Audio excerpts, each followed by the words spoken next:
નમસ્તે વિદ્યાર્થી મિત્રો.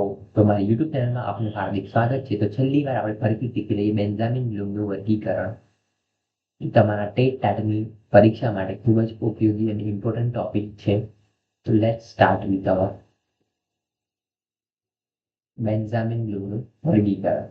તો બેન્જામિન બ્લૂમનું વર્ગીકરણ, જેને ઇંગ્લિશમાં બ્લૂમ્સ ટેક્સોનોમી તરીકે પણ ઓળખવામાં આવે છે, શિક્ષણ જગતમાં અત્યંત મહત્વનું સ્થાન ધરાવે છે.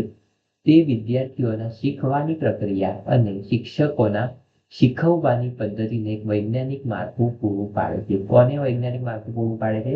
તો વિદ્યાર્થીઓના શીખવાની પ્રક્રિયા અને શિક્ષકોના શીખવવાની પદ્ધતિને એક વૈજ્ઞાનિક માળખું પૂરું પાડે છે.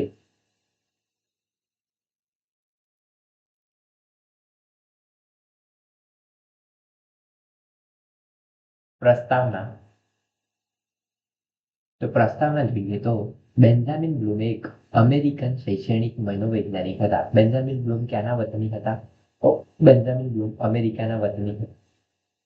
તેમણે 1956માં તેમના સાથીદારો સાથે મળીને શૈક્ષણિક ઉદ્દેશ્યોનું એક વર્ગીકરણ રજૂ કર્યું, જેને બ્લૂમ ટેક્સોનોમી તરીકે ઓળખવામાં આવે છે. ક્યારે રજૂ કર્યું હતું? તો 1956માં. બ્લૂમ ક્યાંના વતની હતા? તો અમેરિકાના વતની હતા અને તે શિકાગો યુનિવર્સિટીના પ્રોફેસર પણ હતા. આ વર્ગીકરણનો મુખ્ય હેતુ શિક્ષણને માત્ર ગોખણપટ્ટીથી દૂર લઈ જઈને ઉચ્ચ સ્તરના બૌદ્ધિક કૌશલ્યો તરફ લઈ જવાનો છે. શું છે હેતુ? કે ગોખણપટ્ટીથી દૂર લઈ જઈને ઉચ્ચ સ્તરના બૌદ્ધિક કૌશલ્યો, એટલે કે તમારા બુદ્ધિનો વિકાસનો ઉચ્ચ કૌશલ્યો પ્રાપ્ત કરે તે માટેનો છે. બ્લૂમે શીખવાની પ્રક્રિયાને મુખ્યત્વે 3 ભાગમાં વહેંચી છે. પહેલું છે જ્ઞાનાત્મક ક્ષેત્ર, અને અંગ્રેજીમાં કહેવામાં આવે છે કોગ્નિટિવ ડોમેન, જે 1956માં આપવામાં આવ્યું હતું. માનસિક કૌશલ્યો અને જ્ઞાનનો તેમાં સમાવેશ થાય છે. જ્ઞાનાત્મક ક્ષેત્ર માનસિક કૌશલ્યો અને જ્ઞાન સાથે જોડાયેલું છે. ભાવાત્મક ક્ષેત્ર ભાવ એટલે કે લાગણીઓ, વલણ અને મૂલ્યો સાથે જોડાયેલું છે, જેને ઇંગ્લિશમાં અફેક્ટિવ ડોમેન તરીકે ઓળખવામાં આવે છે અને તે 1964માં આપવામાં આવ્યું હતું. ક્રિયાત્મક ક્ષેત્ર સાયકોમોટર ડોમેન કહેવામાં આવે છે, જે 1969માં આપવામાં આવ્યું હતું અને તે શારીરિક હલનચલન અને સંકલન સાથે સંબંધ ધરાવે છે. તો જ્ઞાનાત્મક ક્ષેત્ર, ભાવાત્મક ક્ષેત્ર અને ક્રિયાત્મક ક્ષેત્ર એમ બ્લૂમે શીખવાની પ્રક્રિયાને 3 વિભાગોમાં વર્ગીકૃત કરી હતી. જ્ઞાનાત્મક ક્ષેત્રનું વર્ગીકરણ, કોગ્નિટિવ ડોમેન. બ્લૂમના વર્ગીકરણમાં જ્ઞાનાત્મક ક્ષેત્ર સૌથી વધુ પ્રચલિત છે. બ્લૂમે જે વર્ગીકરણ કર્યું એમાં જ્ઞાનાત્મક ક્ષેત્ર સૌથી વધુ પ્રચલિત છે. કયું ક્ષેત્ર સૌથી વધુ પ્રચલિત છે? તો જ્ઞાનાત્મક ક્ષેત્ર. તેમાં શીખવાના સ્તરોને નીચલા સ્તરથી ઉચ્ચ સ્તર તરફ 6 ભાગમાં વહેંચવામાં આવ્યા છે. પહેલું સ્તર છે જ્ઞાન. એનું વર્ણન કરીએ તો માહિતી અને તથ્યોને યાદ રાખવા, દાખલા તરીકે વ્યાખ્યા બોલવી. બીજું સ્તર છે સમજ, એટલે કે કોમ્પ્રિહેન્શન. માહિતીનો અર્થ સમજવો અને તેને પોતાના શબ્દોમાં સમજાવવી. ત્રીજું છે ઉપયોજન અથવા ઉપયોગ, તેને અંગ્રેજીમાં એપ્લિકેશન કહેવામાં આવે છે. શીખેલા જ્ઞાનનો નવી પરિસ્થિતિમાં ઉપયોગ કરવો. વિશ્લેષણ એટલે કે એનાલિસિસ. માહિતીને નાના નાના ભાગોમાં વહેંચી અને તેના સંબંધો સમજવા. એક વિસ્તૃત માહિતીને નાના નાના ભાગોમાં વહેંચીને પછી તેના સંબંધો સમજવામાં આવે છે. સંશ્લેષણ, વિવિધ ભાગો જોડીને નવું બનાવવું, નવી રચના કરવી.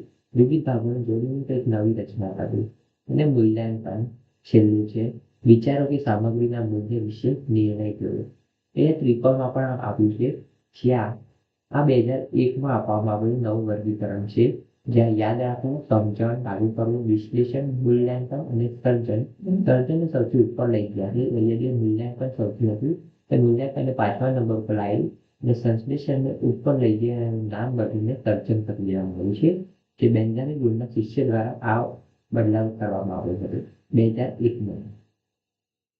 વર્ષ અહીંયા માહિતી લખેલું છે કે 2001માં લોરેન એન્ડરસન બ્લૂમના વિદ્યાર્થી આમાં થોડો સુધારો કર્યો હતો, જેમાં સંશ્લેષણને બદલે સર્જનને સર્વોચ્ચ સ્થાન આપવામાં આવ્યું હતું અને મૂલ્યાંકનની જગ્યાએ સર્જનને સ્થાન આપવામાં આવ્યું હતું, સર્વોચ્ચ સ્થાન. આ થોડું ઇંગ્લિશમાં લખેલું છે, એ બધા સ્ટેપને અંગ્રેજીમાં વ્યાખ્યાયિત કરેલા છે. Create, evaluate, analyse, apply, understand અને રિમેમ્બર એટલે યાદ રાખવું. અન્ડરસ્ટેન્ડ એટલે સમજવું, એપ્લાય એટલે ઉપયોગ કરવો, એનાલાઇઝ એટલે વિશ્લેષણ, ઇવેલ્યુએટ એટલે મૂલ્યાંકન, ક્રિએટ એટલે સર્જન ઇંગ્લિશમાં લખેલું છે. બ્લૂમનું વર્ગીકરણ બ્લૂમ્સ ટેક્સોનોમી શિક્ષણના ક્ષેત્રમાં શીખવાની પ્રક્રિયાના સ્તરો સમજાવે છે. તેને કેકના ઉદાહરણ દ્વારા નીચે મુજબ સરળ રીતે સમજી શકાય છે. પહેલું, જ્ઞાન. કેક શું છે તે ઓળખવું. ઉદાહરણ તરીકે, કેક બનાવવા માટે મેંદો, ખાંડ, ઈંડા અને માખણ જેવી સામગ્રીની જરૂર પડે છે. તે યાદ રાખવું. જ્ઞાનમાં મોટાભાગે તમારે યાદ રાખવાની વસ્તુઓનો સમાવેશ થાય છે. નોલેજ એટલે કે તમારું નોલેજ, કેક બનાવવા માટે શું નોલેજ જોઈએ, શું યાદ રાખવું પડે, એ બધું જ્ઞાનનો સમાવેશ થાય છે. બીજું છે સમજ એટલે કે અન્ડરસ્ટેન્ડિંગ. કેક બનાવવાની પ્રક્રિયા પાછળનું કારણ સમજવું.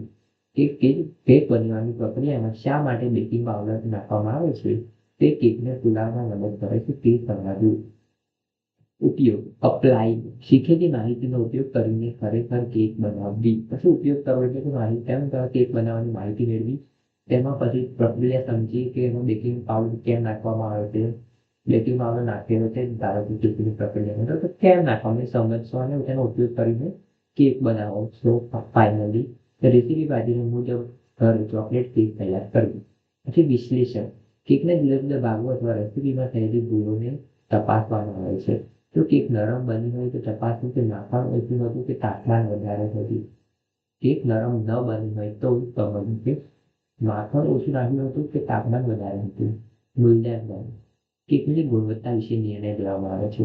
બજારની કેક અને ઘરે બનાવેલી કેકમાં કઈ કેક સ્વાદ અને સ્વાસ્થ્યની દ્રષ્ટિએ વધુ સારી છે તેનું તુલનાત્મક મૂલ્યાંકન કરવું.